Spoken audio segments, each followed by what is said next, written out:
Hello दोस्तों, स्वागत है आपका अपने चैनल जी के विद बड़वाल में। दोस्तों, जिस क्लास के आपको इंतज़ार था वो क्लास आज से स्टार्ट हो गई है। ये है हमारी जनरल नॉलेज की क्लास, जो आपकी एसएससी, सीएचएसएल और एमटीएस के लिए बहुत ही ज़्यादा महत्वपूर्ण ये क्लास रहने वाली है, क्योंकि इसके अंदर टीसीएस में पूछे गए, जो टीसीएस द्वारा पूछे गए थे एसएससी में, एसएससी, सीएचएसएल, एमटीएस में, वो क्वेश्चन हम अब कराने वाले हैं। प्रीवियस ईयर क्वेश्चन सारे रहने वाले हैं इसके अंदर।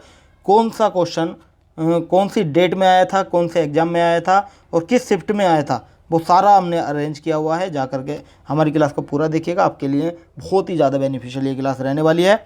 तो चलिए क्लास को शुरू करते हैं। जो नया है वो चैनल को सब्सक्राइब कर बेल आइकन दबा देंगे, ताकि आने वाली हर वीडियो अपडेट आपको समय पर मिलती रहे। और एक और सूचना मैं बता रहा हूँ आपको, इसके अंदर हमने 25 क्वेश्चन लिए हैं, जिसके अंदर पहले हम आपको हिस्ट्री के क्वेश्चन कराएंगे, उसके बाद हम आपको कराएंगे पॉलिटी के क्वेश्चन 5, उसके बाद में हमने स्टैटिक जीके के क्वेश्चन लिए हैं 5, उसके बाद में हमने जियोग्राफी के क्वेश्चन है, और उसके बाद में हमारे साइंस के क्वेश्चन है। 5-5 करके हमने इसमें 25 क्वेश्चनों का एक सेट बनाया है, जो आपका एग्जाम में आता है। बिल्कुल उसी तरह हमने इसमें बनाने की पूरी कोशिश की है। तो चलिए क्लास को शुरू करते हैं। देखिए, क्वेश्चन हमारा, निम्न में से किस काल में भारत में शुतुरमुर्ग पाए जाते थे।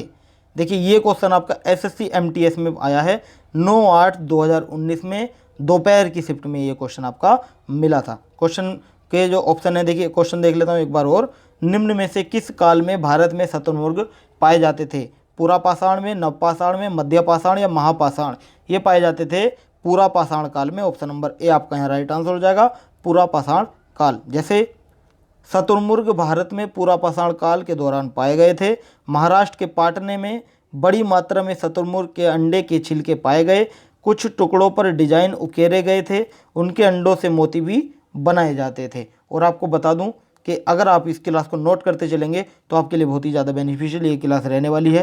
सारे जितना भी मैं आपको बता रहा हूँ उसे नोट करते चलेंगे हाथों हाथ, और जैसे ये इस तरह से मैं आपको सॉल्यूशन दूँ तो उसका आप स्क्रीनशॉट ले लीजिएगा। चलिए, अगला क्वेश्चन हमारा है, अर्थशास्त्र पुस्तक किसने लिखी है। ये क्वेश्चन एसएससी एमटीएस में आया है शाम वाली मीटिंग में। किसने लिखी है अर्थशास्त्र पुस्तक। ये कौटिल्य ने लिखी है। ऑप्शन नंबर ए आपका राइट आंसर हो जाएगा, Kautilya is the right answer.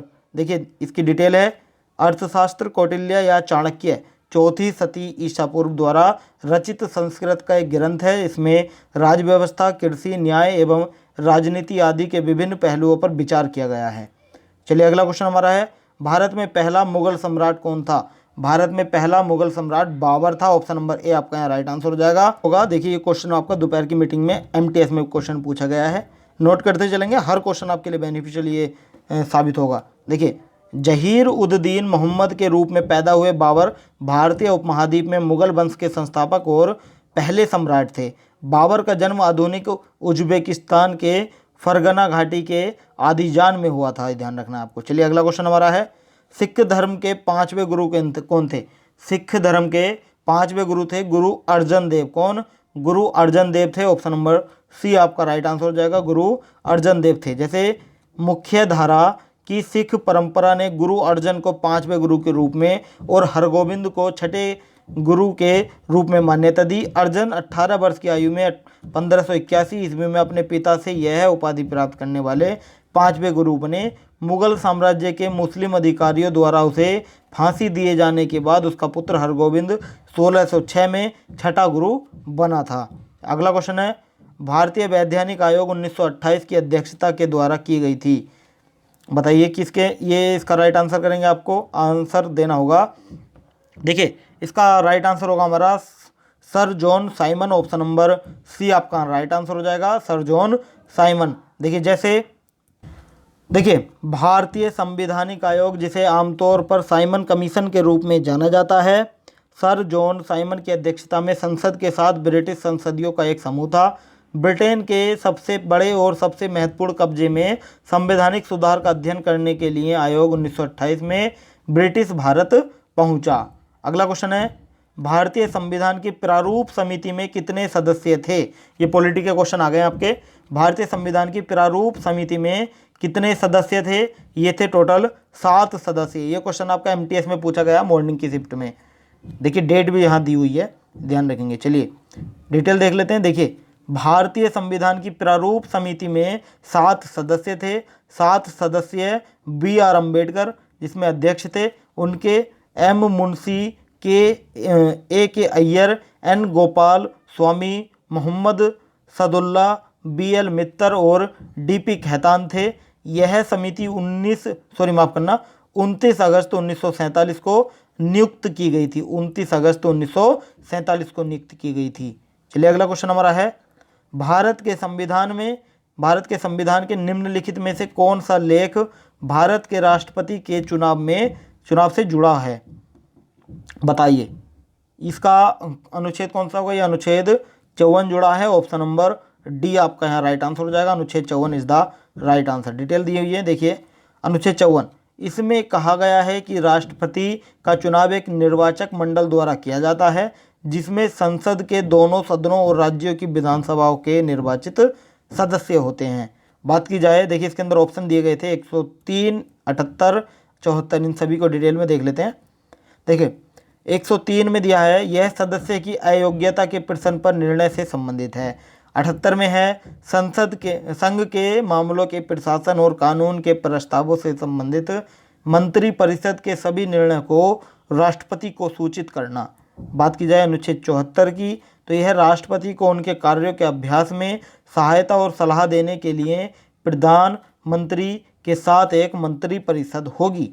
अगला क्वेश्चन हमारा है, निम्न में से किस समिति ने मौलिक कर्तव्यों को शामिल करने की सिफारिश की? किस समिति ने की थी? ये स्वर्ण सिंह समिति ने की थी। ऑप्शन नंबर सी आपका यहाँ राइट आंसर हो जाएगा, स्वर्ण सिंह समिति ने की थी। जैसे 1976 में 42वें संविधान संशोधन अधिनियम ने सरकार द्वारा गठित स्वर्ण सिंह समिति की सिफारिशों पर नागरिकों के मौलिक कर्तव्यों को जोड़ा गया था।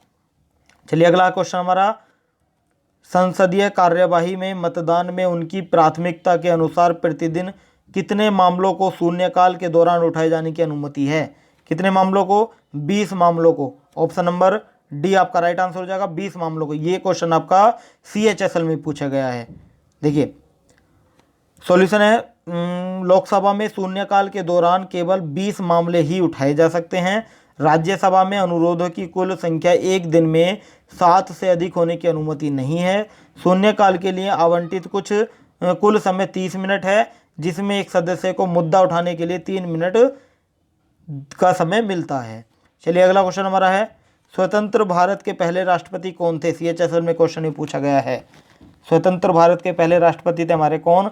Rajendra Prasad. Option number B आपका राइट आंसर हो जाएगा, राजेंद्र प्रसाद थे स्वतंत्र भारत के पहले राष्ट्रपति। अगला क्वेश्चन हमारा है, उड़ीसा में निम्न में से कौन सा कठपुतली नृत्य किया जाता है? ये नृत्य है हमारा कौन सा? उड़ीसा में निम्न में से कौन सा? देखिए ये नृत्य हमारा है कंधेई। क्या?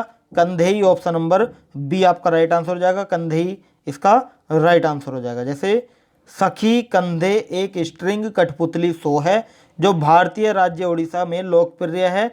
खासकर उड़ीसा के केंद्रपाड़ा जिले में कला का यह रूप अभी भी स्थानीय कलाकारों द्वारा केंद्रपाड़ा के एक छोटे से गांव पालका में और उसके आसपास किया जाता है। अगला क्वेश्चन हमारा है, मटकी किस राज्य का प्रसिद्ध लोक नृत्य है? किस राज्य का है मटकी? मटकी है हमारा मध्य प्रदेश का। ऑप्शन नंबर ए आपका राइट आंसर हो जाएगा, मध्य प्रदेश का लोक नृत्य है। CHSL में क्वेश्चन पूछा गया है दोपहर की शिफ्ट में। चलिए, जैसे पारंपरिक पोशाक पहने महिलाओं द्वारा प्रस्तुत किया जाता है। महिलाएं अपने सिर पर मिट्टी के बर्तन या मटकी को संतुलित करते हुए नृत्य करती हैं। यह नृत्य ढोल की थाप पर किया जाता है, जो 2 सिरों वाला ढोल होता है। इसे घड़े का नृत्य भी कहा जाता है और यह मध्य प्रदेश राज्य से संबंधित है, विशेष रूप से मालवा क्षेत्र के लिए। अगला क्वेश्चन हमारा है, भारत के किस राज्य में सूर्योदय सबसे पहले दिखाई देता है? किस राज्य में दिखाई देता है? अरुणाचल प्रदेश में। कहां पर? Arunachal Pradesh. Option number A आपका राइट आंसर हो जाएगा, अरुणाचल प्रदेश में ये दिखाई देता है। अगले क्वेश्चन देखिए, इसकी डिटेल है, अरुणाचल प्रदेश का डोंग गांव, जिसे भारत के सबसे पूर्वी गांव के रूप में जाना जाता है, देश में सबसे पहले सूर्योदय होता है। अगला क्वेश्चन है, नॉकआउट एंड नॉकडाउन किस खेल से जुड़े हुए शब्द हैं? ये जुड़े हुए हैं शब्द मुक्केबाजी से। किससे? मुक्केबाजी से जुड़े हुए शब्द हैं ये। ऑप्शन नंबर बी हो जाएगा इसका right answer. Option number B is the right answer. जैसे नॉकडाउन माने जाने के लिए बॉक्सर के पैरों के अलावा उसके शरीर का कम से कम एक हिस्सा जमीन पर होना चाहिए। एक नॉकआउट प्रतिद्वंदी के लिए एक स्वचालित जीत है और एक खिड़की को 10 सेकंड से अधिक के लिए खटखटाया जा रहा है। चलिए अगला हमारा है, देखिए क्वेश्चन है, प्रसिद्ध गणितज्ञ श्रीनिवास रामानुजन का जन्म हुआ था। ये देखिए एसएससी सीपीओ में ये क्वेश्चन पूछा गया है, इवनिंग की शिफ्ट में सीपीओ का क्वेश्चन भी आ गया इसके अंदर। देखिए प्रसिद्ध गणितज्ञ श्रीनिवास रामानुजन का जन्म हुआ था। कहाँ हुआ था? ये जन्म हुआ था हमारा कहाँ पर? इरोड में हुआ था। कहाँ? इरोड, ऑप्शन नंबर डी हो जाएगा इसका राइट आंसर, इरोड में हुआ था। जैसे श्रीनिवास रामानुजन एक भारतीय गणितज्ञ थे जिनका जन्म 22 दिसंबर 1887 को तमिलनाडु के इरोड जिले में एक तमिल ब्राह्मण अयंगर परिवार में हुआ था। अगला क्वेश्चन है, निम्नलिखित में से किस ग्रह का कोई चंद्रमा नहीं है? किस ग्रह का नहीं है? शनि, शुक्र, यूरेनस, बृहस्पति। शुक्र का ग्रह नहीं है, शुक्र का कोई भी उपग्रह नहीं है, यानी या कह सकते हैं चंद्रमा नहीं है। तो इसका राइट आंसर हमारा शुक्र हो जाएगा, ऑप्शन नंबर बी इसका राइट आंसर हो जाएगा। एमटीएस में क्वेश्चन पूछा गया है। देखिए जैसे शुक्र का कोई चंद्रमा नहीं है, ना तो बुध का और ना ही शुक्र के पास चंद्रमा है, ना तो बुध के पास है ना ही शुक्र के पास, क्योंकि वे सूर्य और उसके गुरुत्वाकर्षण के बहुत करीब हैं। इन ग्रहों से बहुत अधिक दूरी वाला कोई भी चंद्रमा एक अस्थिर कक्षा में होगा और सूर्य द्वारा कब्जा कर लिया जाएगा। यदि वे इन ग्रहों के बहुत करीब होते हैं तो ज्वारीय गुरुत्वाकर्षण बलों द्वारा नष्ट हो जाते हैं। आई थिंक आप समझ पा रहे होंगे। अगला क्वेश्चन है, निम्न में से कौन सा जलप्रपात शरावती नदी के द्वारा बनाया गया है और भारत का सबसे ऊंचा जलप्रपात है? CHSL में पूछा गया ये क्वेश्चन है इवनिंग की शिफ्ट में। इसका आंसर होगा हमारा क्या? जोग जलप्रपात। कौन सा? जोग जलप्रपात, ऑप्शन नंबर सी आपका राइट आंसर हो जाएगा। डिटेल देख लेते हैं इसकी। देखिए जोग जलप्रपात 253 मीटर यानी बोल सकते हैं 830 फीट गिरने वाली शरावती नदी द्वारा बनाया गया है। चलिए अगला क्वेश्चन हमारा है, निम्नलिखित में से कौन सी नदी अरब सागर में नहीं मिलती? CHSL की दोपहर वाली शिफ्ट में क्वेश्चन पूछा गया आफ्टरनून में। कौन सी नदी अरब सागर में नहीं मिलती है? कौन सी नदी नहीं मिलती है?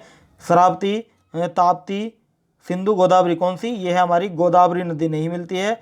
गोदावरी, ऑप्शन नंबर डी आपका आंसर हो जाएगा, गोदावरी नदी।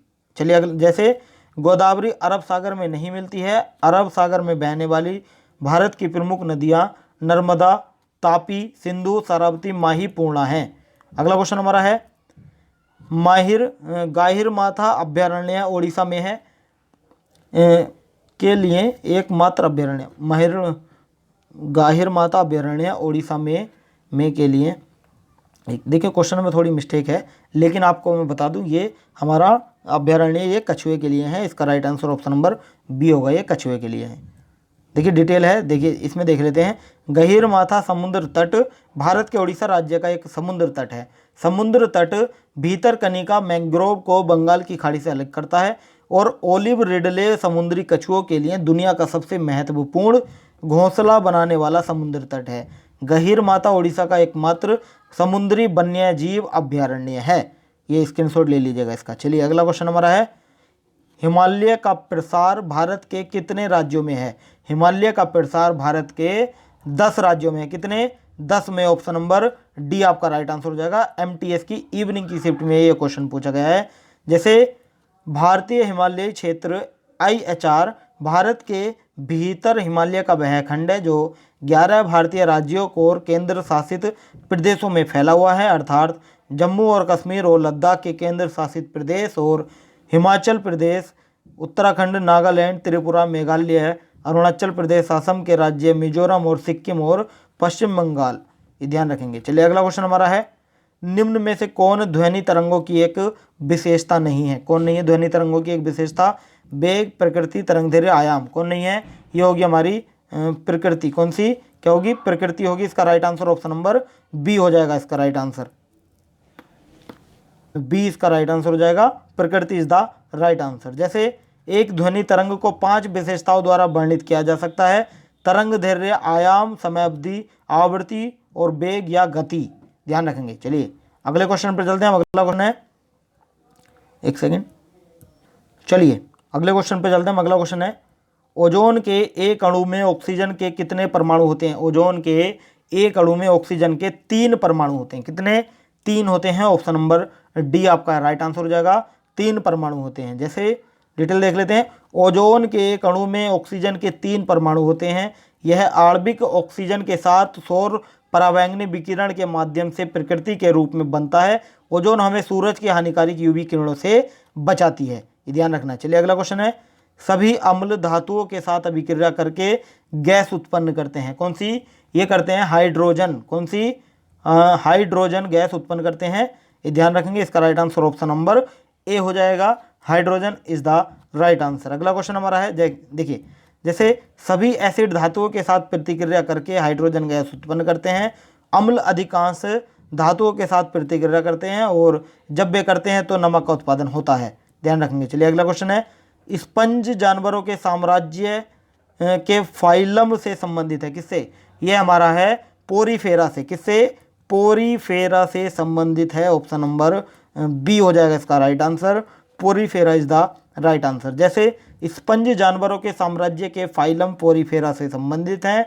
फाइलम पोरीफेरा की विशेषताएं हैं, वे शिथिल रूप से व्यवस्थित हैं, उनके पास रेडियल समरूपता या विषम है जो समुद्री पानी में पाए जाते हैं और उनका शरीर आमतौर पर बेलनाकार होता है, ध्यान रखेंगे। अगला क्वेश्चन है, चेचक के टीके की खोज किसने की थी? एमटीएस के दोपहर वाली शिफ्ट में क्वेश्चन पूछा गया है 12/10/2021 में।